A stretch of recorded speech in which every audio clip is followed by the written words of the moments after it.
Stores of the No Sayers. I gave what few flyers Cecile had printed up to Sister Mukumbo. She, Sister Pat, Crazy Kelvin, the ladies who served breakfast, and everyone else all knew that Nzilla had been arrested. Sister Mukumbo said we should stay with her until Nzilla was released. It was funny how things changed. If Cecile had been arrested when we first arrived in Oakland, I would have called Pa, and Pa would have made sure my sisters and I were on a plane back to New York. Nothing would have made me happier than to leave Cecile and Oakland back then. But we hadn't gotten what we came for. We didn't really know our mother, and I couldn't leave without knowing who she was. I certainly didn't want to tell Big Ma that everything she had said about Cecile for the past 7 years was right. That Cecile was no kind of mother and had gotten herself locked up to prove it. It was bad enough to hear Big Ma supposing out loud every kind of selfish trouble Cecile was tangled up in. Day in, day out, I'd never hear the end of it. And there was no telling Big Ma that Cecile was a freedom fighter, oppressed by the man. Day in, day out, Big Ma would give my ear a hurtin' over Cecile. No, I couldn't call Pa yet. What if Cecile were released tomorrow? I thanked Sister Mukumbo for her offer and told her as quietly as I could that we were staying with Hirohito and his mother. I certainly didn't want Eunice and her sisters to know we were staying at the Woods' house. Although Vanetta promised to keep her mouth shut, I didn't think she could hold it in. Anything to make Janice jealous. Our mother will expect us to be home when they let her out. She won't be too happy hunting around town looking for us if we're not home. Sister Mukumbo said we would be safer with Mrs. Woods than by ourselves. Sister Pat added, the man is still watching the house. I asked Sister Mukumbo why our mother had been arrested in the first place. She said the police were really after the two who had been arrested with her. She also said our mother helped to spread the word by volunteering her printing services. Information is power, she told me, as if we were having a lesson. Keeping the people informed keeps the people empowered. Cecile wasn't exactly like Hirohito's father, going around spreading the word and telling the truth. She fussed about printing anything other than her poetry. I didn't tell Sister Mukumbo that, and honestly, I believed she said that about Nzilla giving power to the people to make me feel good about seeing my mother being taken away in handcuffs. Crazy Kelvin held up his fist and said, stay strong, my black sisters. Hold your heads up. Vanetta gave him the power sign back, but Fern pointed at him and said, what's wrong with this picture? He laughed like Fern was a silly little girl. To someone Kelvin's age, she was just that, a silly little girl. To his chuckle, Fern said, good boy, Fido. Then she barked, arf, arf. Vanetta and I were embarrassed and puzzled by Fern calling Kelvin out like he was a dog and then barking at him. I pulled her away. Fern laughed and hummed her bus song. I saw something and clapped her hands.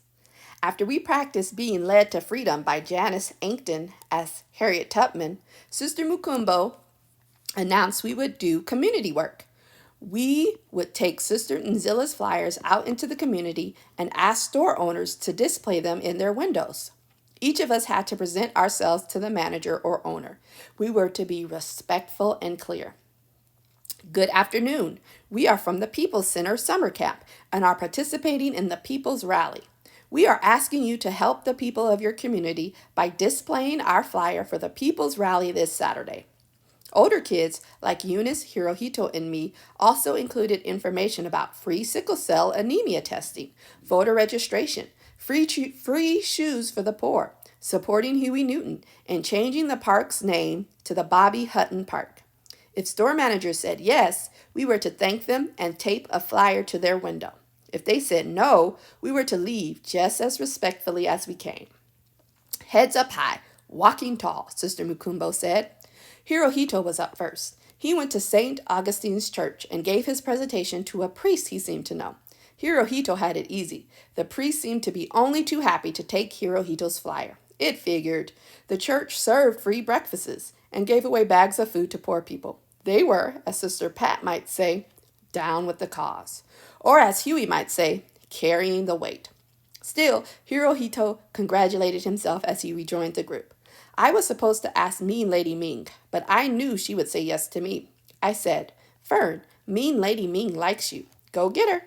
I followed behind her but kept my distance. Fern couldn't remember all of her speech, but what she said was good enough. Good afternoon, Mean Lady Ming. We would like to put the People's Flyer in your window for the People's Rally this Saturday. Free Huey.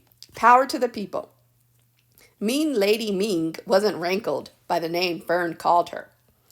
Her complaints, all in Chinese, sounded just like her complaints about customers who wanted extra duck sauce or a free egg roll. That didn't stop her from taking Fern's flyer and taping it up in the window. Vanetta and Janice Ankton approached the Shabazz Bakery together. Another easy presentation. The bakery had pictures of Malcolm X and Black Power slogans on the wall. It didn't matter to either Vanetta or Janice. They both came out of the bakery waving their arms like home run hitters. Black, white, Mexican, or Chinese. Big stores, little stores. Some shook their heads north and south. Some shook their heads east and west. There were others who, in the middle of our presentations, simply pointed us to the door. In those cases especially, Sister Mukumbo praised us for how well we presented ourselves and for how we left. Respectfully, with our heads held high. Both Eunice and I went for the harder ones, stores of the no-sayers, places where we weren't guaranteed a listen or a smile. We'd both heard no before. The hardened looks of grown-ups who didn't like kids or black people or kids who were black were nothing new to us. After Eunice's third no, Sister Mukumbo pulled her aside for a little chat. Eunice had a hip-switching way about her walk that would have gotten me spoken to, but good by Big Ma. When the store manager said no, Eunice would say, thank you anyway, the same way we'd say, forget you, forgot you, on the playground. Then she'd walk her hip-switching walk on out of their store. I said I would go into the Safeway store and find the manager. Surely the grocery store workers had seen my sisters and me skipping through the aisles with our basket. I went up to the manager and said in my cheeriest voice, good afternoon. I am from the People's Center Summer Camp, and I buy dinner groceries at this store. I threw that one in there for good measure. Just as I was telling him about the rally and how good it would be for the community, he said no, and something about it being against store policy. But he did look friendly. He did smile and thank us for shopping at Safeway. I had no hips to swish away with. Instead, my long legs carried me down the produce aisle, past the bread aisle, and out of Safeway. I had been keeping a list of the East-West no-sayers and put Safeway at the very top of it. My sisters, Cecile and I, would eat egg rolls, white rice, bean pies, and fried fish before we spent another penny in the stores of the no-sayers.